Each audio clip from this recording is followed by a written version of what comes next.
Men waste their lives chasing women with flowers, words, and promises. Yet most end up ignored, rejected, or forgotten. Why? Because they do not understand the dirty truth about desire. In this speech, you will learn the method that does not rely on beauty, money, but on strategy. We are going to solve the problem of why women resist ordinary men, yet obsess over the few who know how to pull the invisible strings of seduction. When men attempt to seduce, they often make the mistake of presenting their strengths first. They believe that by showing wealth, charm, physical appearance, or intellect, they will gain admiration and desire. But admiration is not the same as seduction. A woman may admire your power, yet still remain untouched by it. She may respect your intelligence, but respect does not stir longing. The true door to her surrender is not through what she sees as your strength, through the secret weaknesses that haunt her. Every human being, no matter how proud, carries insecurities.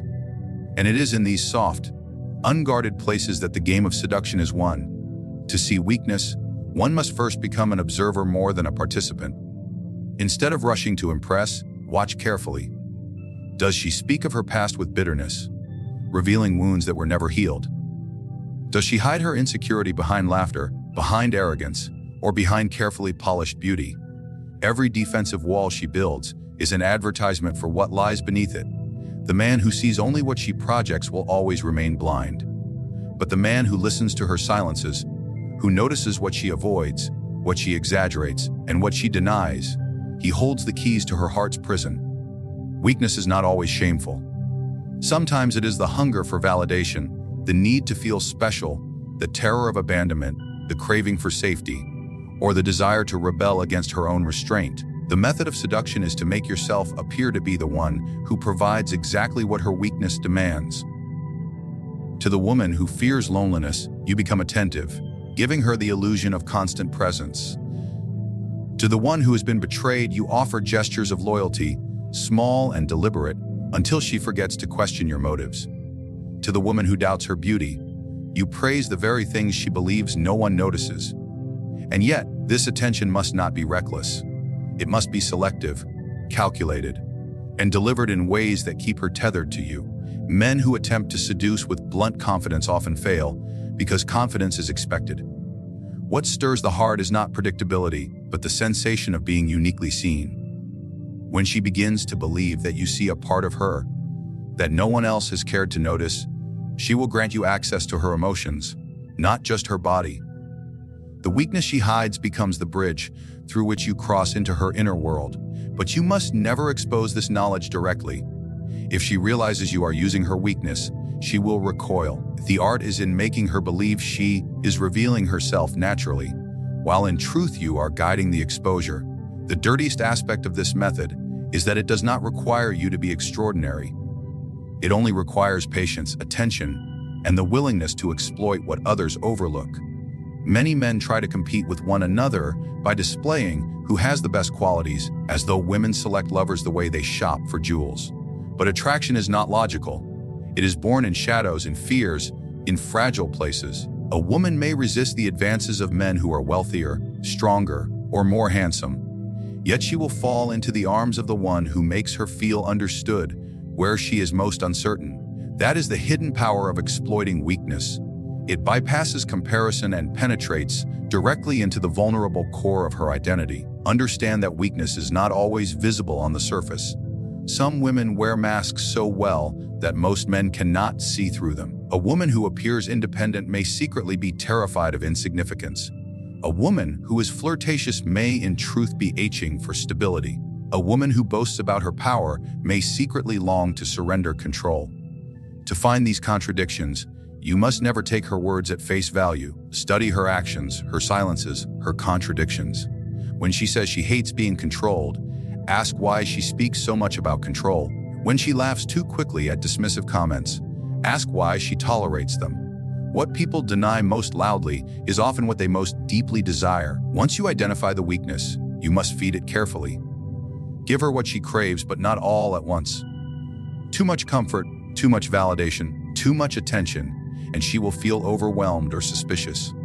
The key is to give her just enough to taste relief, but not enough to satisfy her fully. This balance keeps her leaning toward you, always expecting, always hoping for more. When you become the only source of that relief, her weakness binds her to you more strongly than love, more strongly than desire. She will not merely want you, she will need you. Men who are naive believe women fall for words, gifts, or promises. The truth is darker.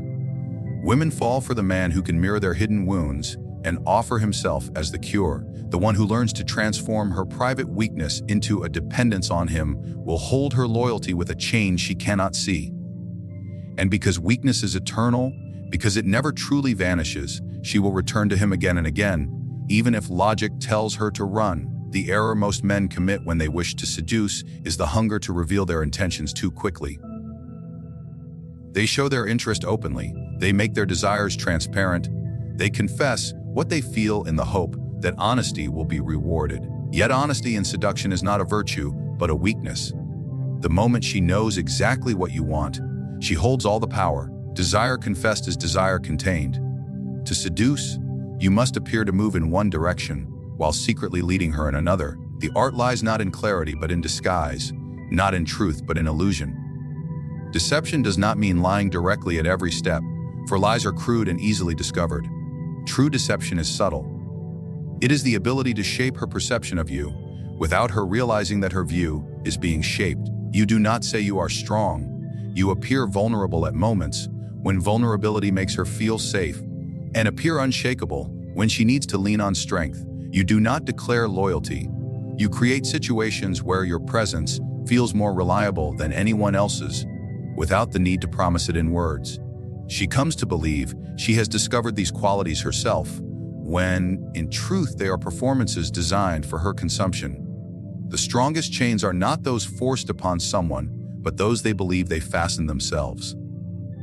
If she believes she has chosen you freely, she will fight harder to defend her choice than if you had persuaded her.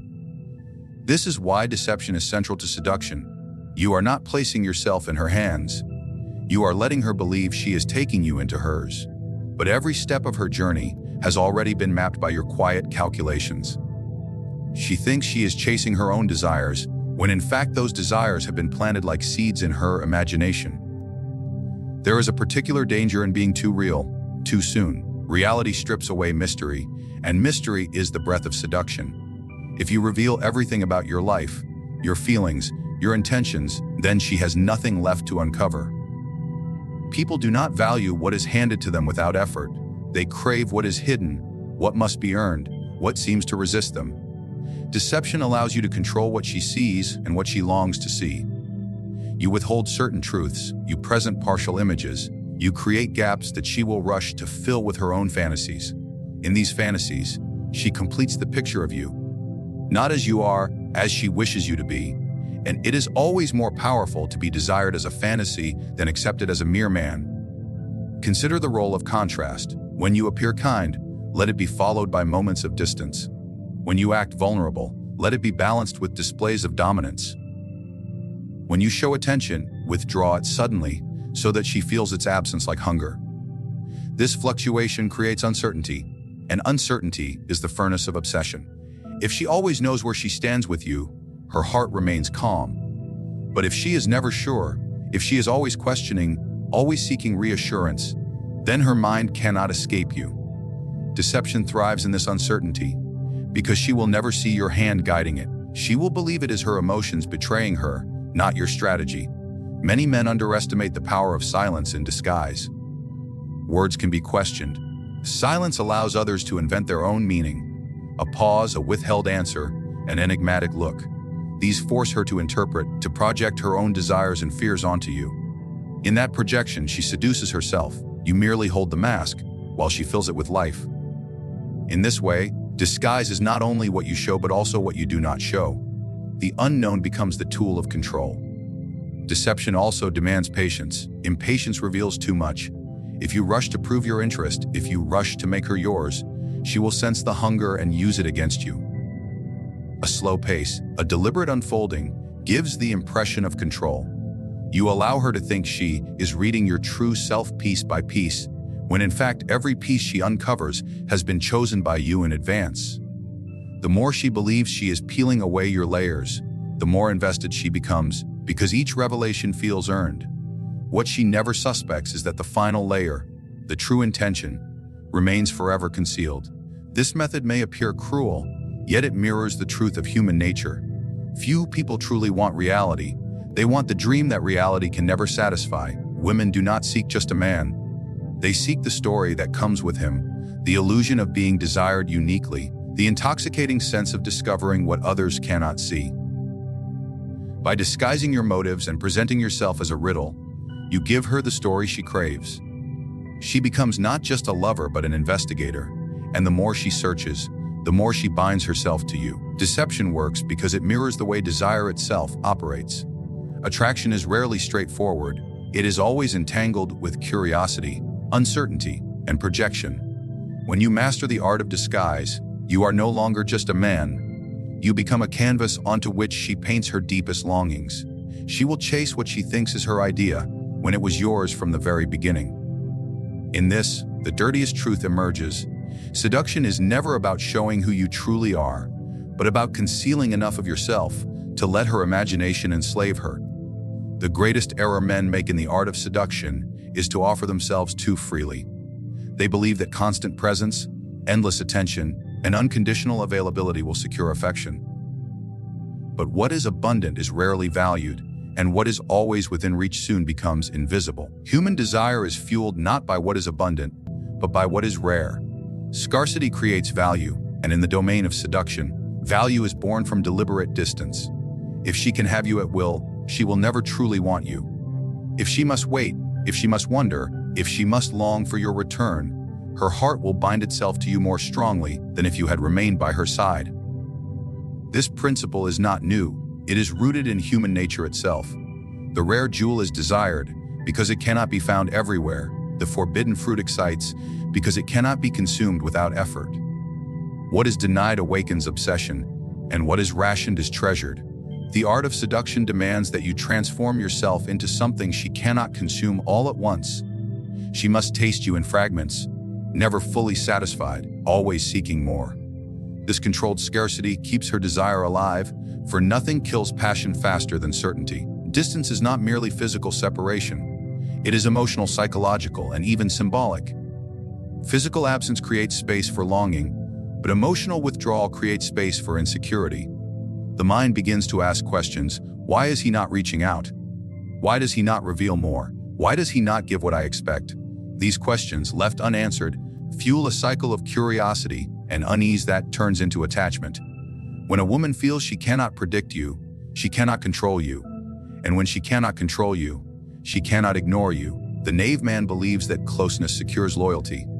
He thinks that by always being there, by always replying, by always giving attention, he will win her affection. In truth, he only teaches her to take him for granted.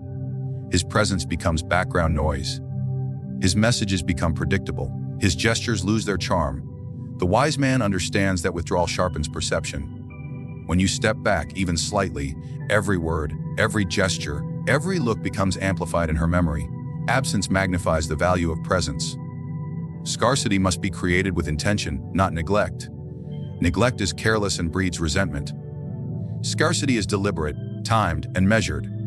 You give enough to keep her attached, but not enough to make her certain. When she expects a message, delay it.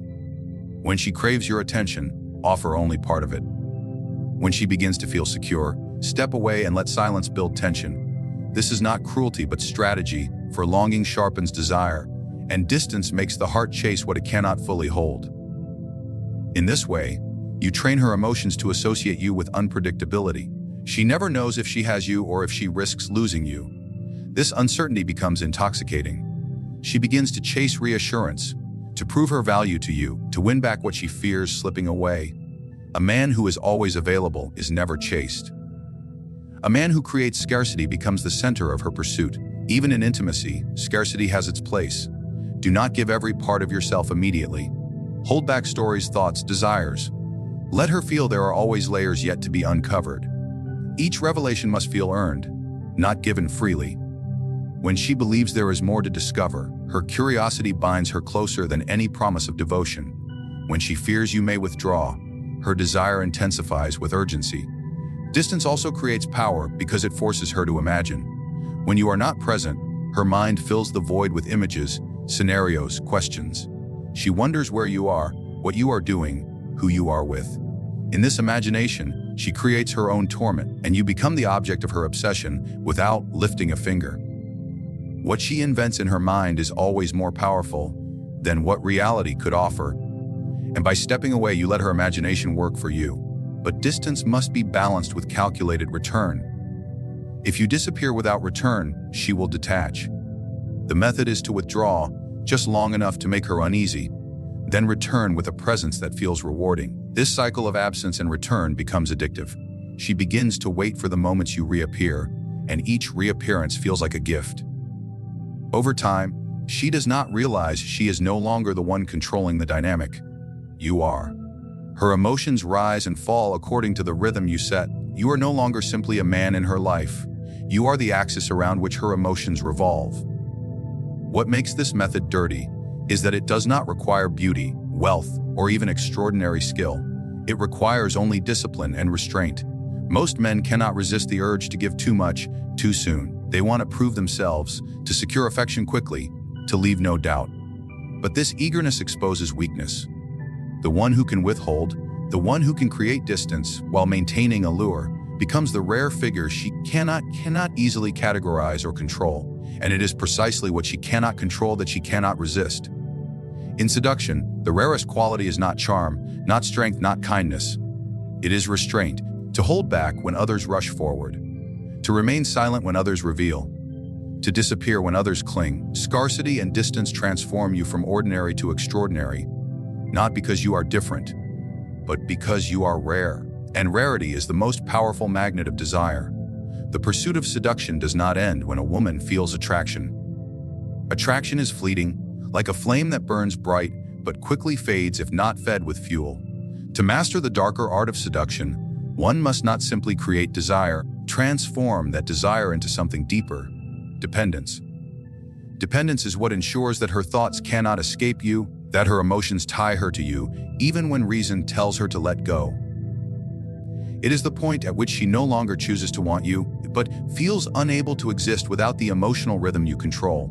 The method for creating dependence is rooted in cycles, not in constancy. If you were to give her unbroken affection, unwavering devotion, and endless comfort, she would feel safe. But safety is the enemy of obsession. Dependence is not born from stability, but from instability, from the intoxicating dance of pleasure and denial. To build this, you must alternate between granting her what she craves most and then withdrawing it suddenly. Give her moments of intense closeness, intimacy, or validation that fill her with joy, then step back into silence, distance, or ambiguity. The emotional rise followed by the fall conditions her heart, like an addict's craving, because the memory of the high makes the absence unbearable. This rhythm binds her because it hijacks the natural pattern of desire. Human beings are not wired to become addicted to steady satisfaction. They become addicted to unpredictability. The same principle that makes games of chance so irresistible applies here. The uncertainty of not knowing when the next reward will come makes her cling harder, invest more deeply, and surrender control. She begins to chase you not for who you are, but for the relief she feels when you finally grant her attention again. Desire has now shifted into dependence, because her emotions rise and fall at your command. Dependence is also cultivated through the illusion of uniqueness. If she believes that what she feels with you is ordinary, she will not cling. But if she believes that her connection to you is unlike anything she has experienced, she will fear losing it more than she fears losing you. To create this illusion, you must speak to her hidden vulnerabilities, respond in ways no one else has, and mirror back to her the parts of herself that she thought no one could understand. When she feels that you see her in ways others do not, she will begin to believe that only you can fill the void inside her. This belief is powerful, because once it takes root, she will resist every attempt to let go. Dependence also requires contrast. You must not only show her warmth, you must show her coldness. You must not only give pleasure, you must also create discomfort. If she only knows joy in your presence, she will not fear your absence. But if she knows both joy and pain through you, she will cling to the joy as an escape from the pain. This duality makes you not just a man in her life, but the gatekeeper of her emotions. You are the storm and the calm, the source of her suffering and the relief from it. Once this duality is established, she no longer sees you as optional. She sees you as necessary. The process is slow and deliberate. Early in the interaction, you show consistency just enough to build trust. Then, as her attraction grows, you begin to introduce distance, unpredictability, and silence. At first, this will confuse her. She will question your intentions, test your interest, and seek reassurance. When you return with affection, she feels relief greater than before. The cycle repeats, and soon her mind associates you with both anxiety and euphoria. Over time, she no longer cares about who you truly are. She only cares about not losing the emotional highs you provide. This is the transformation of desire into dependence. This method is dirty because it exploits the deepest needs of the human psyche. Every person longs for security, but they also crave excitement. They want stability, but they cannot resist unpredictability. By mastering the ability to give both, in measured doses, you control not only her attraction, but her entire emotional balance. She will not only desire your presence, she will dread your absence. She will not only want you in moments of passion, she will think of you in moments of loneliness, boredom, or fear. In this way, you weave yourself into her inner world so tightly that removing you feels impossible. Dependence, once established, is difficult to break. Even if she grows tired of you, even if she suspects your strategy, she will return, because her emotions have been trained to seek the rhythm you created. Her logic may say one thing, but her body and mind will betray her. She may attempt to walk away. The emptiness she feels in your absence will drive her back. The connection she thought she could control now controls her. She has mistaken desire for necessity, and in that mistake, you have secured power that admiration, love, or lust alone could never achieve. Seduction is not about flowers, charm, or words whispered in the dark. It is about understanding the hidden machinery of human nature and turning it to your advantage. You do not win by displaying strength, but by exploiting the weaknesses others conceal. You do not conquer by confessing your desire, but by cloaking it in disguise so that she believes she is choosing freely. You do not secure her loyalty by giving more, but by withholding strategically, creating scarcity and distance until her mind cannot rest without you. And above all, you do not stop at desire. You transform that desire into dependence, binding her emotions to you so deeply that release feels impossible. The dirtiest method is not one of force, but of control. It is the control of perception, rhythm, of absence and presence, of fear and relief. The man who masters these elements does not merely seduce for a moment. He enslaves for as long as he wishes. And while others waste themselves chasing affection, you will stand apart, not as a beggar of love, but as the unseen architect of desire,